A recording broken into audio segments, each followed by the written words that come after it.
Պարոն Սիմոնյան,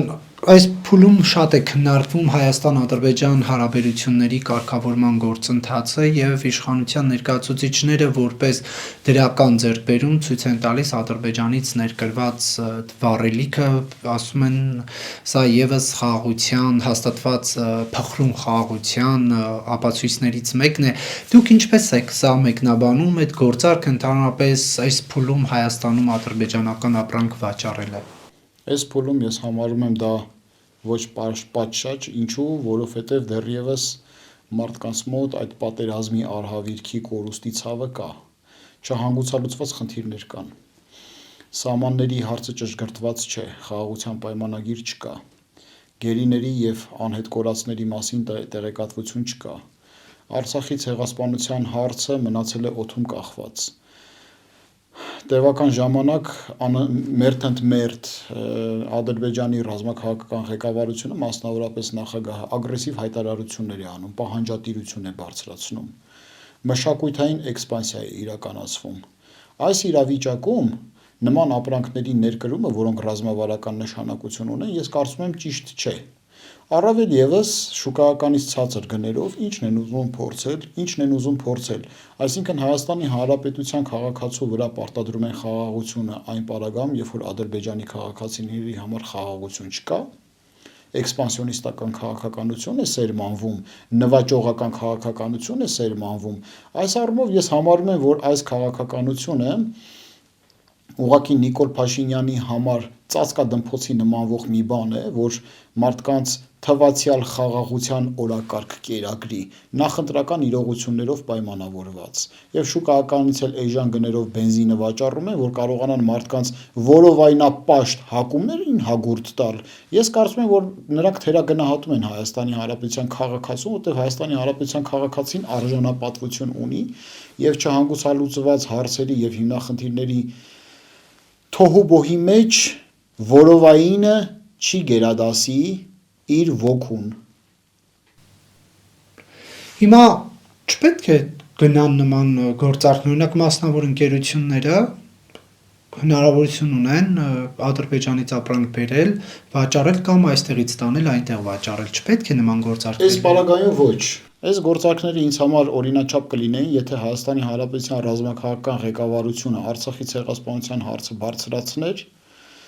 արժանապատիվ խաղաղության գնային այն է թե հավասարակշռված խաղաղություն, որ երկու պետությունների հանրություններին ինչ-որ կերպ ձեռք տար, հələ դրանից հետո տեսնեինք այս բենզինը կմտներ Հայաստան, թե ոչ, ինչի դիմաց է մտել այս բենզինը, վառելիքը Հայաստանի Հանրապետություն, ինչն են սակարկման դրել, ակներև է, Արցախի հարցը լրիվ փակել են, արցախահայերին անձնագրեր են տալիս, ծննդավայրը գրում են Ադրբեջանի Հանրապետություն, հետո, այսինքն դուք հազարամյա հայկական ազգաբնակչությունը, որ իր պապենական բնորանում ապրում էր, ուրանում եք, ադրբեջանականացնում եք, ոչ իրավաքաղաքական առումով, ոչ բարոյական առումով, այլ ձեր կամքով, որ էժան բենզին մտնի Հայաստան, ես կարծում եմ այս հարաբերակցությունը անհամեմատ անշահեկան է մեր համար։ Նիկոլ Փաշինյանն ասում է նոր պատերազմ եք ուզում, Ղարաբաղի հարցը առաջ տանելը, Ղարաբաղ վերադառնալը իր խոսքերն են Բեռլինում էր հայտարարում կամ Համբուրգում, մի խոսքով կիվե վերջին Գերմանիա պաշտոնական այցի ընթացքում, ասում է, եթե դուք այդ հարցը առաջ եք բերում, ուրեմն դուք ուզում եք նոր պատերազմ, նոր զոհեր, կա արդյոք նման վտանգ, թե ոչ, վարչապետի այս խոսույթը ինչպես եք մեկնաբանում։ Արցախը, ես ուրիշ հարցադրումով հռետորական հարց հնչեցնեմ, Արցախը ուրանալով ապահովագրված ենք պատերազմից։ Անշուշտ ոչ, որտեղ խաղաղության և պատերազմի հարացույցը միայն Նիկոլ Փաշինյանով չի պայմանավորված, Նիկոլ Փաշինյանը կուլ է տվել խայծ է կուլ տվել, այսինքն թշնամի պետությունը նրա առաջ կեղծ օրակարգ է սահմանել, ասել է Արցախը լիարժեք ուրացեք և պատերազմ չի լինի, բայց դա կեղծ է, դա սուտ է, ցանկացած պատրվակ, առավելապաշտական մոտեցումները սնուցելու համար նրանք կարող են առաջ քաշել վախեցնելով պատերազմով, Նիկոլ Փաշինյանը ճիշտ ուղու վրա չէ, որտեղ նա վաղուց պետք է հրաման տված լիներ զինված ուժերին, հավանական 6-րդ սերնդի պատերազմների իրականացման իրողությունների պարագայում Հայաստանի Հանրապետության պաշտպանությունը կազմակերպել։ Այդ հրամանը հնչել է, եթե այդ հրամանը հնչել է, ինչի է գլխավոր շտաբի պետը այն անձնավորությունը, որը որ սովամահ անելով ուզում էր թուրքերին ՀԽՍՀ-ի մաս անկապտելի մաս համարվող ջերմուկի մատույցներից դուրս բերել։ Ինչի մասին են այդ մարդիկ։ Այսինքն վաղը մյուս օր Աստված մի արածցե, եթե Սյունիքի հարց բարձրանա, Նիկոլ Փաշինյանը եւ նրա նմանները կարող են ասել ձայն մի հանեք, ծպտուն դուրս չգա, այլապես պատերազմ կլինի։ Ինչ է նշանակում ահաբեկել սեփական քաղաք հանրությանը պատերազմով։ Սա ոչ մի առաջնորդ բարոյական իրավունք չունի իր պետության, իրեն ընտրող քաղաքացիներին ահաբեկի պատերազմով, միայն թե սպասարկեն պարտվողական քաղաքականությունը եւ տուրք տան թշնամու առավելապաշտական մոտեցումներին։ Սա նոնսենս է։ Նայում եք այլ պետություններին, որոնք որ անընդմեջ պետականություն ունեցող երկրներ են, որոնք ռազմաքաղաքական ղեկավարներ են անընդհատ փոխել, լավ կամ վատ բոլորը ծառայել են սեփական ազգային շահերին։ Մեր բախտը չի բերել, սիրելի ժողովուրդ։ 3 նախագահ ենք ունեցել, 3-ն էլ չեն ծառայել մեր ազգային շահերին, մեկ հոգի վարչապետացու կա, որ հայտարարում էր, որ միևնույն անձը 3 անգամ անընդմեջ երկրի ղեկավար լինելու իրավունք չունի, իր համոզմունքն է, 3-րդ անգամ է պատրաստվում դառնալ վարչապետ։ Այդպիսի մարդը, որը Սերժ Սարգսյանի օրակարգի ծնունդն է, հանրապետական կուսակցության կողմից նշանակված վարչապետը, որը որ նշանակվեց հանրապետական կուսակցության կողմից 18 թվականին նրան ձայն տվեցին, հանրապետականներ նշանակեցին վարչապետ։ Նույն Սերժ Սարգսյանի մոտեցումն է կիրառում, խոստանում է 3-րդ անգամ անընդմեջ չառաջադրվել, բայց 3-րդ անգամ նորից էլի գնում է վարչապետի թեկնածու է դառնում, այդպիսի անձնավորությունից ինչ սպասենք, որ անընդհատ պիտի մատ թափ տա մեզ վրա եւ վախեցնի պատերազմով, հետո էլ կանգնի պատռելով իլուր աշխարհի ասի, որ մենք խաղաղություն ենք բերում, նրանք էլ տեսեք պատերազմի ջատագով ուժեր են։ Ըստ էության հենց դա էլ լինելու է 26-ի քարոզարշավի հիմնական թեզը։ Հիմնական թեզը դա է, մենք խաղաղությունն ենք, Պողոսենք պատերազմն են։ Մինչդեռ այնքան սաղր մտածելակերպ ունեն, չեն հասկանում, որ մի adekvat քաղաքական գործիչ, ոչ մի adekvat քաղաքական գործիչ չի կամենա պատերազմ, որտեղ պատերազմը արհավիրք է։ Մանավանդ այն մարդիկ, ովքեր պատերազմ տեսել են։ Ես պատերազմը տեսել եմ մեջից, իսկ դու պատերազմը որտեղից ես տեսել։ Հələ Սանձարձակի նման կանգնում են ամբիոնում գրկած թիվ 1 քաղաքական ամբիոն, ասում են, դե մենք գիտենք, որ սենց էր լինելու, ուղղակի առանց պատերազմի ժողովուրդը համաձայն չէր լինի։ Լուրջ եք ասում։ Այսինքն դուք գիտեիք, որ սենց էր լինում, 5000 հոգի մարդ տարակ մատաղ արեցիք, հիմա ով է պատերազմի ջատակով ուժը։ Հիմա ով է պատերազմը սնուցել, որ գնում էիք սադրում էիք, Տավուշի մատույցներում գնացիք եւ այն բարձրունքներում սադրեցիք 2020 թվականի օգոստոսին, հետո էլ այնտեղ բարձրունքները նվաճած անձնավորությանը ազգային հերոսի կոչում տվեցիր, որը հիմա իր կեցությամբ եւ կենցաղով ապականում է հերոսի կոչումը։ Լուսկին մոտեցնենք կկպնի։ Վերջում գնացիր Լեռնային Ղարաբաղ Ստեփանակերտում ասեցիր Արցախը Հայաստան է եւ վերջ։ Հետո ասեցիր, որ ես գիտեի, որ տենց է լինելու, ուղղակի առանց պատերազմ ժողովուրդը ինձ չեր ների։ Հիմա դու կանգնում ես ասես, որ դուք խաղաղության մասին եք, կողքի ուժերը, որոնք որ ծառայել են, ծառայում են եւ ծառայելու են Հայաստանի Հանրապետությանը պատերազմի մասին են։ Դա սանձարձակ սուտ է։ Պարոն Սիմոնյան, հիմա այս ապաշրջափակման տրամաբանության շրջանակներում Նիկոլ Փաշինյանը ռուսական կողմին առաջարկել է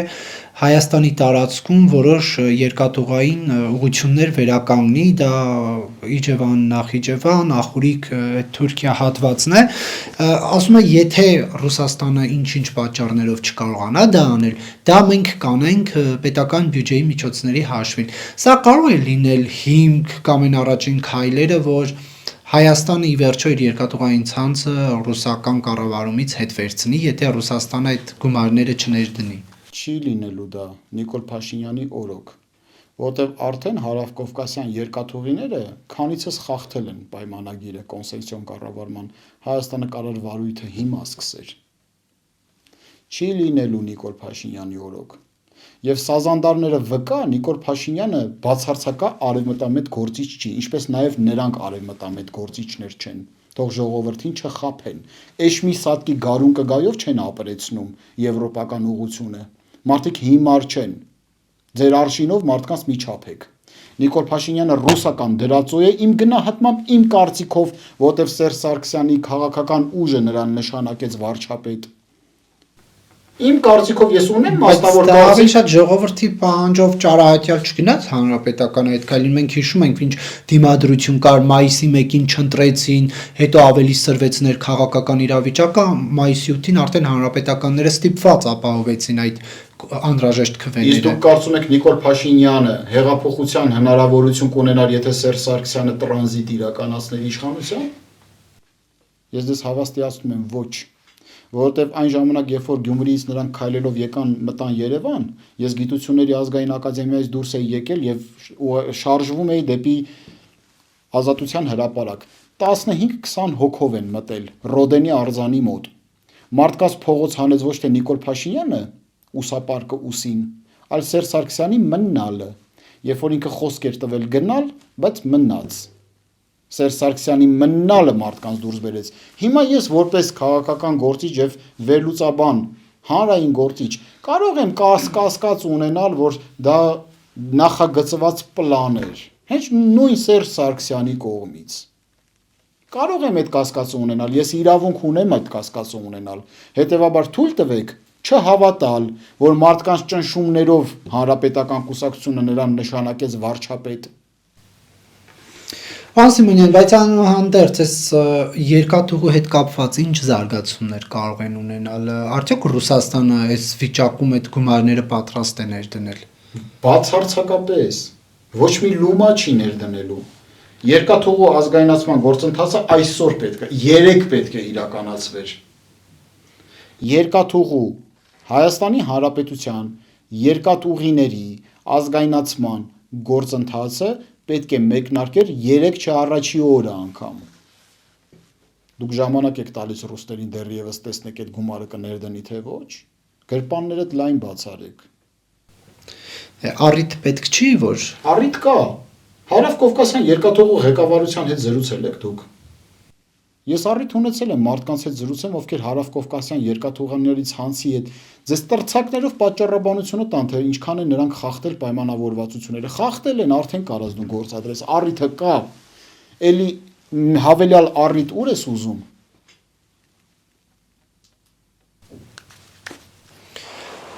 Դեպքում ստացվում է տվել են կառավարման ունի ներդրումներ կատարելու ստանձնած պարտավորություն եւ էլի Հայաստանի Հանրապետությունն է ներդրումներ անում։ Ինչի։ Նախատեղ երկաթուղի չկա, դուք երթևեկել եք այդ երկաթուղիով դեպի Վրաստան։ Ամբողջությամբ շարժակազմը պետք է փոխել, ընդ որում ստանդարտներն էլ հետ է։ Ստանդարտներն էլ հետ է։ Մեր երկաթուղին ողբալի իրավիճակում է։ Ողբալի իրավիճակում է, այդպիսի երկաթուղին անգամ մարդատարել չի կարող լինել, բեռնափոխադրումների համար գուցե աշխատի, բայց բեռնափոխադրումների համար որպեսզի երկաթուղին ձեռք տա աշխատի, տոննաներով էշելոններ պետք է կարողանան կցվեն, այսինքն դա միայն ռեգիոնալ տնտեսական շարժի համար չի, այլ գլոբալ շարժի համար, այո, ձեռք տա։ Իսկ մարդատար երկաթուղի որպես բանի պետք չի, հավատացնում եմ ձեզ, բանի պետք չի։ Մարդը նստում է այնտեղ մի սուտկա, 1 օր, ուղևորվում է Երևանից դեպի Թիֆլիս, որ դարն է, որ դու մի օր, մի թիզ տարածություն անցնես, լավա ձիերով չեն տեղափոխում, լավա ձիերով չեն գնում, կամ եզները լծած, այսինքն այդ երկաթուղին բանի պետք չի, հələ դու պետքա նորը սարքես, նորը սարքելու համար ամբողջ երկաթուղային ցանցը պետք է ազգայնացնես, ազգայնացնելու հիմքը կա, վաղուց են տվել այդ հիմքը, ոչ մի կոպեկ չեն ներդրել, ոչ մի կոպեկ, այդ թաթները դրել են երկաթուղու վրա, որ դու հնարավորություններ չունենաս զարգանալու, եւ հետո ինչ ռուսական կողմի դուրս բերման Factor TV-ի բացահայտումը չէր, որ միջև հիմա Զվարթնոց օդանավակայանում ռուսների անունը հոլովվում է։ Իսկ հայ-իրանական անցակետերը ամբողջությամբ նրանց վերահսկողության տակ է։ Ես գնացել էի օգոստոսին, շնորհապետական կուսակցությունը օգոստոսին էր, Նռնաձոր, Շվանի ձոր, Մեղրի ագարակ հատվածում պտտվեցինք, նախ երկաթուղու ետառը չկար, երկրորդն էլ այնտեղ ռուսները ռուսական կայազորգույություններ, ռուսական դրոշն է ծածանվում էր։ Հայ-իրանական անցակետը։ Այո, ռուսական դրոշով կայազորը ես իմ աչքով եմ տեսել, անգամ այդ ուղիղ եթերը իմ սոցիալական կայքերով հրապարակել եմ, մարդիկ էլ են տեսել։ Պարոն Սիմոնյան, Ռուբիոն հայտարարում է, որ եթե չլիներ օգոստոսի 8-ը, ապա պատերազմ կլիներ Հայաստանի եւ Ադրբեջանի միջև։ Արդյոք Վաշինգտոնյան այդ պայմանավորվածությունները կանխել են արհավիրքը։ Կանխել են արհավիրքը, բայց ինչքան ժամանակով։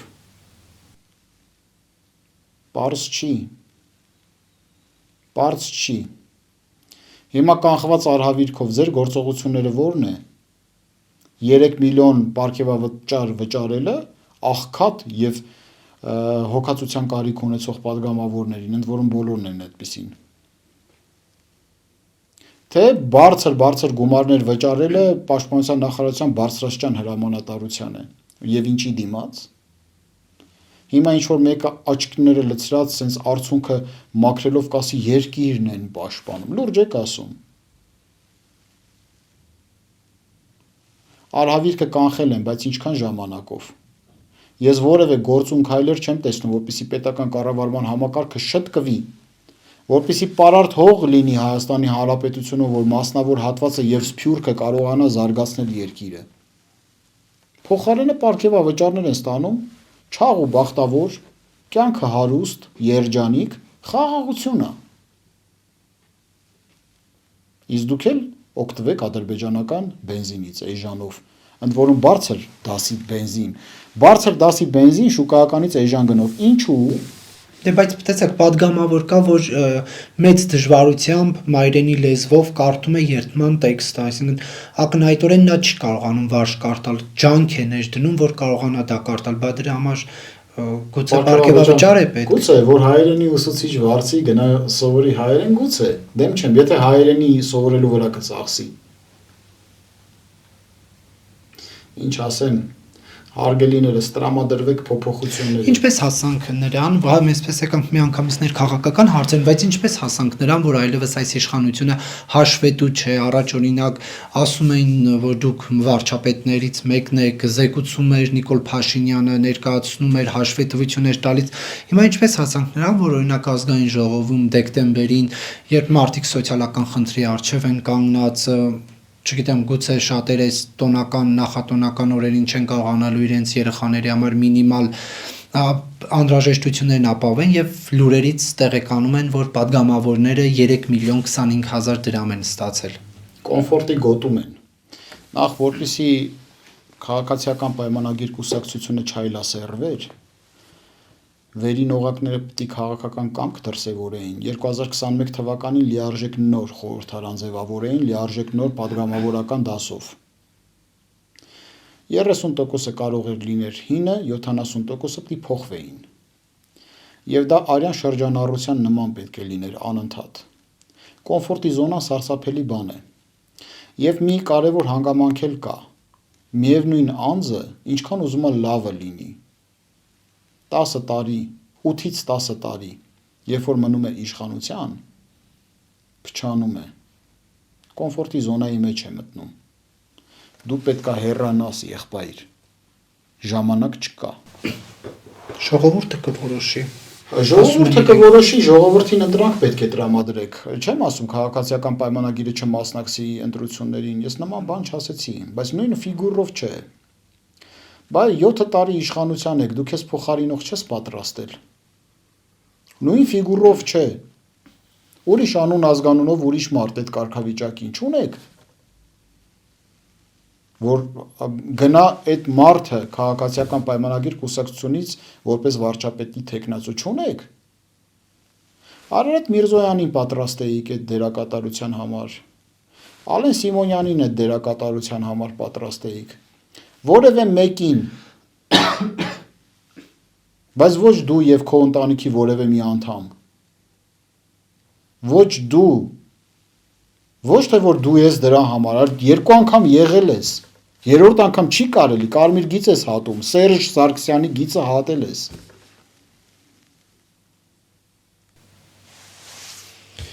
Պարոն Սիմոնյան, քանի որ ըստ էության տարվա մեր վերջին հարցազրույցն է, եթե ամփոփենք 2025-ը Հայաստանի Հանրապետության համար ավելի շատ ձեռքբերումների թե կորստի տարի էր։ Հայաստանի Հանրապետության համար ապաթիայի հաղթահարման տարի էր քաղաքանդրության համատեքստում։ Մարդիկ շատ ավելի սթափ սկսեցին գնահատել եւ չվախենալ իրենց վախեցնող այդ վհուկներից, այդ թվում նաեւ նախկիններից եւ պատերազմից։ Իշխանությունը երկու վհուկ ունի՝ նախկիններ եւ պատերազմ։ Երկուսն էլ արդեն դարձել են դեմոդե։ Մարդիկ հոգնել են այդ ամենից։ Ես կարծում եմ, որ 25 թվականի ընթացքում Միացյալ Նահանգների միջամտությունը կարևոր էր, բայց Հայաստանի Հանրապետությունը ջանք չթափեց, որ մի քիչ ավելի խորը եւ խոշոր ներգրավվածությամբ այդ միջամտության մեջ դերակատարություն ունենա։ Ջանք չթափեց։ Միացյալ Նահանգները ժամանակ մեզ շնորհեցին, բայց Հայաստանի Հանրապետությունը չի դիվերսիֆիկացրել արտաքին քաղաքականությունը։ Մենք նույն սխալը կրկնում ենք։ Եթե նախկին իշխանությունները չէին պատրաստվում ալան-թալանի մեջ էին հույսները դրել էին, որ Ռուսաստանը կկանխի, Ռուսաստանը չկանխեց։ Ներկաներն էլ կարծում են, որ այլ աշխարհակաղակական դերակատարներ կկանխեն, կրկին էլի թմբիրի մեջ են հայտնված։ Ո՞վ է ձեզ երաշխիք տվել, որ կկանխեն։ Մարդիկ գնացովի եկածովի են, տրամադրությունները փոփոխական են։ Դու հույսդ պետք է դնես միայն քեզ վրա։ 2025 թվականը արդյունավետ էր Հայաստանի Հանրապետության քաղաքահանրության համար այլընտրանքների ի հայտ գալով։ Մարդիկ ստացան շնորհապետական կուսակցություն։ Մարդիկ ստացան այլընտրանք։ Եվ այդ այլընտրանքը մեկ տարվա ընթացքում ահռելի քանակությամբ աշխատանք է կատարել, որ կարողանա ընտրանք իրենից ներկայացնի հայ ժողովրդի համար։ Այս նորությունների շարքում միայն ձեր ուժը չէ, այնտեղ կա մեր ձևով միասնության թևեր։ Ես նկատի ունեմ այլընտրանքների մասին, ոչ թե վերաձևակերպված նախկինների մասին։ Ես նկատի ունեմ այլընտրանքների մասին։ Չեմ ուզում անուններ տալ, բայց մարդիկ շատ լավ հասկանում են տարբեր ձևերով եւ որ ձևերով է, որ թևերի ներկայացուցիչներն են։ Այլընտրանքների մասին է խոսքը, իսկ այլընտրանքը բացառապես ազգային ուժ պետք է լինի, ժողովրդական հոգացության ներքո գտնվող, այնպիսին, ինչպիսին որ շնորհապետական կուսակցությունն է։ Պարոն Սիմոնյան, ասում են մի անձի հետ կապված լուստրացիա տեղի ունեցավ, գործակալ բացահայտվեց ազգային անվտանգության ծառայության վերջին այդ տրամադրած փաստաթղթի շրջանակներում։ Դուք դա ինչ դրամաբանության մեջ կմեկնաբանեք։ Լուստրացիա չի կարող լինել մեկ անձի նկատմամբ։ Լուստրացիա լինում է այլընտրանքային արդարադատության ձևավորման, երբ որ ամբողջ մի համակարգ պետք է մաքրվի։ Ենթադրենք խորհրդային միության ՊԱԿ վկայական են ցույց տվել, ընդ որում հայերեն լեզվով։ Ես մի քիչ ուսումնասիրություն իրականացրեցի, որ նման վկայականները օֆիցիալ ուժի մեջ են համարվում ռուսերեն լեզվով միայն գրված, բայց հայերեն լեզվով հրապարակեցին, ենթադրենք։ Այո, դա հիմք է, որ այդ անձը կարգալույծ արվի, որտեղ նման անձիկ, ովքեր որ խորհրդային միության ՊԱԿ հավաքագրված ագենտուրայի մեջ են եղել, բարձրաստիճան հոգևորականներ լինելու իրավունք չունեն, այդ թվում նաև բարձրաստիճան պաշտոնյաներ լինելու իրավունքներ չունեն։ Բայց որպեսզի ես համարեմ, որ այդ անձնավորությունը դավաճան է Հայաստանի Հանրապետությանը, ինձ պետք է ցույց տան գոնե մի կես փաստ, որ 90 թվականից մինչև այսօր Հայաստանի Հանրապետության դեմ ինչ-որ մի բան է արել, 90 թվականից մինչև այսօր, որտեղ մինչև այդ Հայաստանի Հանրապետություն չկար։ Կար ՀԽՍՀ, որը ընդհանուր խորհրդային միության վարչատարածքային միավոր էր, եւ այն ժամանակ շատ մարդիկ էլ ՊԱԿ անդամագրվում էին ՀԽՍՀ-ին ծառայելու համար։ Մի երկիր էր, որ ներսից ինչ որ օժանդակություններ բեր, ոնց որ ՊԱԿ նախագահներից մեկը Հեյդար Ալիևը ամբողջությամբ իր պաշտոնավարման ընթացքում ծառայել է Ադրբեջանի սոցիալիստական հանրապետությանը։ Բայց մեր բախտը չի բերել։ Հայերը Հռոմի պապից կաթոլիկ են ուզում լինեն։ Հային նշանակում է խորհրդային միության մեջ ինչ-որ մի կարևոր դերակատար, ծառայում է մեծ իմպերիային, իր փոքր երկրին ոչինչ։ Մի հոգի է Հայաստանի ՀԽՍՀ-ին, Հայաստանի խորհրդային սոցիալիստական հանրապետությանը ակնառու օժանդակություն ցուցաբերել, դա Մարշալ Բաղրամյանն է եղել։ Հիմա վերանանք այդ պատմական էքսկուրսից 90 թվականից մինչև այսօր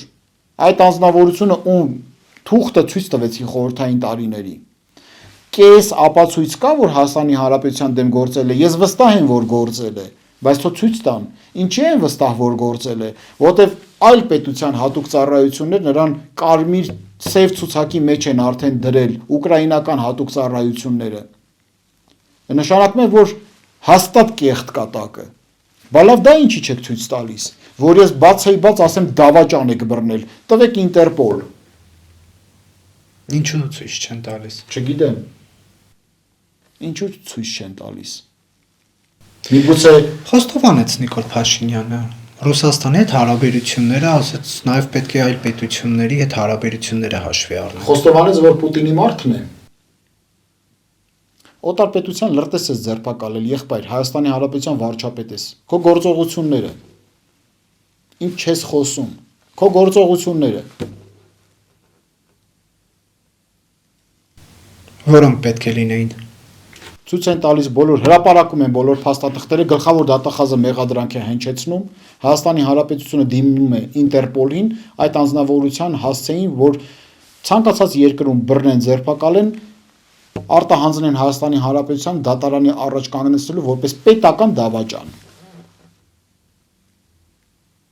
Անձնագիր ունի, չէ, Հայաստանի Հանրապետության, ուրեմն դավաճան է։ Թող հրապարակեն ու անեն այդ քայլերը։ 5 անգամ բացատրել եմ։ Ձևը բացատրել է։ Ինչ է կարծում եք թեման քննարկվեց Փաշինյան, Պուտինից երկկողմը հարաբանը։ Ինձ համար միևնույն է։ Ինչ պետք է քննարկվի, ինչ պետք է քննարկվի, Պուտինի հետ ինչ կա խոսելու առհասարակ։ Ոչինչ։ Հիմա սազանդարները, չգիտեմ, հեգնանքով ասում են, ահա, Փաշինյանը Ռուսաստանի մարդն է, տեսեք հələ ոնց են։ Մեզ են էլի իրենց արևին ձեռ առնում։ Տեղնոստեղ ձեռառնելիք լինելով հանդերձ, ոնց որ մենք էլ չենք տեսնում այդ ամեն ինչը։ Ինչ ասեմ, փոփոխությունների շեմին ենք, Հայաստանի Հանրապետության քաղաքանդրությունը պետք է ողջախոհություն գտնի գնա փոփոխությունների, որպեսզի կարողանանք քայլ առ քայլ մեր մեջ կշտկենք։ Այս առումով պետք է լավատես լինենք։ Անընդհատ մենք այդ ժամանակը ի վերուստ կամ աշխարհաքաղաքական դասավորվածքով ստանում ենք, սիրելի հայրենակիցներ, եղեք ոգով, 2026 թվականին ակնկալում ենք լայնածավալ փոփոխություններ, 2026 թվականը պետք է մեր հայի բախտը ի վերջո ժպտա, ուրախ լինենք, կարողանանք ոտքի կանգնել, նպատակը տեսնենք, նպատակին ընթացող ռազմաքաղաքական ղեկավարություններ տեսնենք, որ յուրաքանչյուրը իր տեղում էլ ծառայի այդ նպատակին, ոնց որ բոլոր նորմալ երկրներում է։ Զինվենք համբերությամբ։ Իսկ ինչու չարեցին, չեն անում գործակալների լուստրացիա ընդհանրապես։ Չգիտեմ։ Ինձ համար դա անբացատրելի է։ Այսինքն ինչ ես ասում, եթե չլիներ Նիկոլ Փաշինյանի ու կաթողիկոսի տարաձայնությունները, այս ենթադրյալ գործակալի մասին էլ հանրությունը չէր իմանա։ Իհարկե ոչ։ Բայց սրբազանների մեջ մարդիկ չկան, որ Նիկոլ Փաշինյանը դատապետում էր, բա հիմա ոնց է ձեռքը սեղմում եւ ողջագուրվում եւ համբուրում։ Որտեւ լավ է հարաբերությունները նրա հետ։ Համբուրել է խաչը։ Լավ են հարաբերությունները, թեմա չկա։ Լավ չեն հարաբերությունները, շատ թեմաներ կան, հələ մի րոպե։ Արդարություն պետք է լինի երկրում։ Բոլոր գործընթացները արդարև պետք է դատեն։ Արդարև մի երկրում եթե արդարությամբ չեն դատվում բոլոր գործընթացները, լավին լավ չեն ասում, վատին վատ չեն ասում, այդ երկրները ինքնիշխանությունը վաղ թե ուշ կորցնում են։ Դա մաքիավելիստական ճշմարտություն է։ Պետք է Փաշինյանը միջամտես եկեղեցու հարցերին, թե ոչ։ Հարթակ պետք է ձևավորեր եկեղեցու բարեփոխումների, ոչ թե անմիջական միջամտությամբ, այլ անուղղակի միջամտությամբ օժանդակեր բարենորոգչական աշխատանքին։ Եվ այնպես, որ իլուր աշխարհի դա չլիներ։ մեր ներսում դա լիներ, հայ ժողովրդին ծիրում դա լիներ։ Բայց ոչ Փաշինյանը, նկատի ունեմ երկրի ղեկավարը, առաջնորդը։ Այսպիսի իշխանությունները ոչինչի պետք է Հիմա նա հակառակն անում, ասում եմ ոչ թե որպես ղեկավար եմ, չնայած որ ԱԱՑ-ին այս գործի այս ամեն ինչի շրջանակներում հանձնարարություններ է տալիս, ասում եմ ես քրիստոնյաներից մեկն եմ, որ այդ խնդիրները կդառնա անդիմություն, թող նոր այդ կարգավիճակով հանդես գա, քանի ուժային կառույցները նրա հրահանգները լսում են եւ հաշվետու են իրեն, թող հեքիաթ չպատմի։ Նա որպես սովորական քրիստոնյա չի անում։ Նա երկրի իշխանությունը ձեռքին ունեցող քրիստոնյա է դա ուզում անել։ Դրանք տարբեր բաներ են։ Դուք արտաքին միջամտություն տեսնում եք այս հարցում։ Չի բացառվում։ Որևէ ողջախոհ մարդ չի կարող բացառել։ Եթե բացառում է, ուրեմն պետք է փաստեր ներկայացնի, իսկ ես չեմ տիրապետում նման փաստերի։ Կարող է եւ կա, ով գիտի։ Լավ, եթե վերլուծեք, կա որևէ պետություն կամ աշխարհաքաղաքական կենտրոն, որը կուզի հայ առաքելական եկեղեցին թուլացած տեսնել եւ Անշուշտ Ադրբեջանն ու Թուրքիան։ Անշուշտ Ադրբեջանն ու Թուրքիան, որտեղ մի մոռացեք, որ 1700-ամյա Հայաստանյայից առաքելական եկեղեցին համահայկական կառույց է, միայն Հայաստանի Հանրապետության կառույցը չի։ Սա նաև Հայաստան եւ Սփյուռք դաշինքի խզման ակտ է։ Ինչի շուրջ ենք մենք աշխարհի մյուս հայերի հետ եղբայր, լեզվի եւ կրոնի եւ ինքնության անբաժանելի մաս է հայոց պահանջատիրությունը եւ Արցախը։ Կտրում են կապերը, չեք նկատում, որ թույլ մնանք,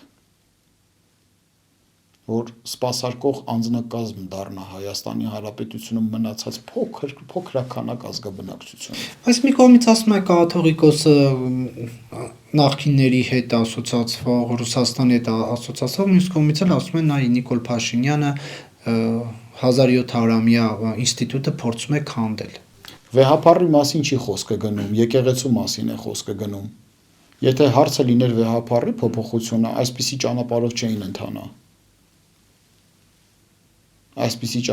չէին ընթանա։ Եկեղեցին ապառակ տվում։ Այլ մեթոդներ կար այդ մարդուն համոզելու, որ ինքը իր դիրքը զիջի, որտեղ չի համապատասխանում ամենայն հայոց կաթողիկոսի բարձր կոչմանը։ Եթե գնացել են այս ճանապարհով, հարված է եկեղեցուն։ Այլ ճանապարհներ կային։ Իսկ ինչու չի համապատասխանում։ Վեհապար Հայրապետը նկատի ունենք, որովհետև չի համապատասխանում։ Նախ առաջին հերթին լուրեր են պտտվում, որ նա Ռուսաստանի Դաշնության հովանու ներքո է գործում։ Դրան վառ վկան, որ Վլադիմիր Պուտինը անընդհատ շքանշաններ է տալիս, նաև ջերմեռանդորեն ընդունում է։ Երկրորդը նրա բառաֆոնդը, բառապաշարը, նրա տարբեր իրողություններին արձագանքները վեհապար Հայրապետի մակարդակի չէ։ Որևէ մի անգամ տեսել եք, որ ինչ-որ մի իրողություններում հայ ժողովրդի իրավունքների հարց բարձրացնի, գնա դռնե դուռ, հոգևոր դիվանագիտություն իրականացնի Արցախահայերի իրավունքների հարցով, տեսել եք։ Ոչ։ Այդ մարդը չի համապատասխանում ամենայն հայոց վեհապարի կարգավիճակին, բայց ես նրան իր աշխարհի կանոնով չեմ ասի, որտեղ ես չգիտեմ, որ պահից է կարգալույծ եղել, այդ հոգևոր ժողովը դեռ չի գումարվել։ Բայց պետությունը կարող էր օժանդակել նման հոգևոր ժողովի գումարման համար եւ հատուկ լծակներ կիրառելով զսպեր այս կամ այն բարձրաստիճան հոգևորականների նկատմամբ սպառնող եւ ճնշող հանգամանքները, ապահովել օբյեկտիվության լայն հարթակ եւ իրականացնել փոփոխություններ լուր կերպով, անձայն։ Իսկ ինչու մենք դա չտեսանք։ Որտեղ այստեղ հարց է առաջանում, պատճառը վեհապար Հայրապետն է, թե եկեղեցին։ Չգիտեմ։ Ժամանակը ցույց կտա։ Դե հենց Նիկոլ Փաշինյանն ինքն է ասում է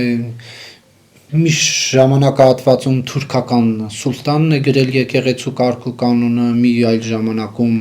Պարսից շահը, այն մի վաղ գրել է Ռուսաստանի ցարը, ասում մենք հիմա ուզում ենք Հայաստանում գրվի եւ այս գործողությունները դրա համար է։ Բայց դու չես դա որոշում։ Դրա համար ուրիշ մարդիկ կան։ Հոգևոր ժողովն է որոշում։ Իսկ հոգևոր ժողովում դու ում ես ներառելու։ հեղինակությունների ոչնչացման ժամանակաշրջան, երբ որ մի հեղինակություն թույլ չեք տվել, որ մնա։ Ով է լինելու այդ հոգևոր ժողովում։ Մի ակադեմիկոս, մի հոգևորական բարձրաստիճան, մի ինչ-որ մաքրամաքուր անձնավորություն, ում եք թողել, ում եք խրախուսել, ում եք պաշտպանել, ումով պետք է իրականացնեք։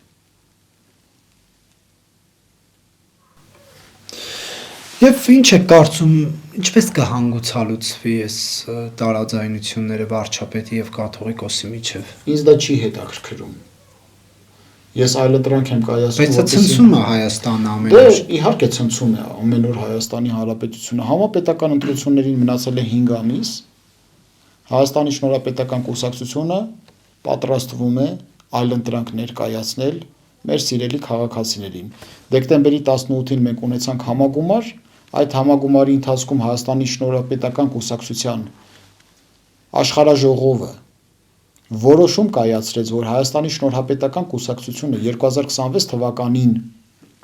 հերթական կամ արտահերթ ընտրություններին մասնակցի եւ վարչապետի տեխնացու առաջադրեց կուսակցության հիմնադիր նախագահ Գուրգեն Սիմոնյանին։ Ինձ հաստատեց ցուցակը 30%-ը, մնացածը լիազորեց, որպեսզի կուսակցության ղեկավարը ինքը կազմի այդ ցուցակը։ Եվ այս առումով մենք ալտերնատիվա ներկայացնելու ենք, փոփոխությունների պետք է գնանք։ Մնացածի վերաբերյալ տարակուսանք հայտնելու ժամանակն անցել է։ Ժամանակն եկել է գործողությունների։ Բայց դա չի լուծում խնդիրը կաթողիկոսի հետ Եվ կապված ընտրությունները։ Կաթողիկոսի Վեհապարի լուծելու են այս խնդիրը։ Վեհապարի եւ Փաշինյանի միջև հարաբերությունների Չէ, կաթողիկոսի հետ կապված խնդիրը։ Կաթողիկոսի հետ կապված խնդիրը կլուծվի, այո։ Եթե այլընտրանք տեղի ունենա ալտերնատիվ ուժը հաղթի, շնորհապետական կուսակցությունը հաղթի, մենք զորավիկ կլինենք այդ հարթակի ձևավորմանը, որով շատ հանգիստ հնարավոր կլինի փոփոխությունների գալ, առանց ձայնի։ Եվ ընտրություններին հիմա եվրոպացիք ասում են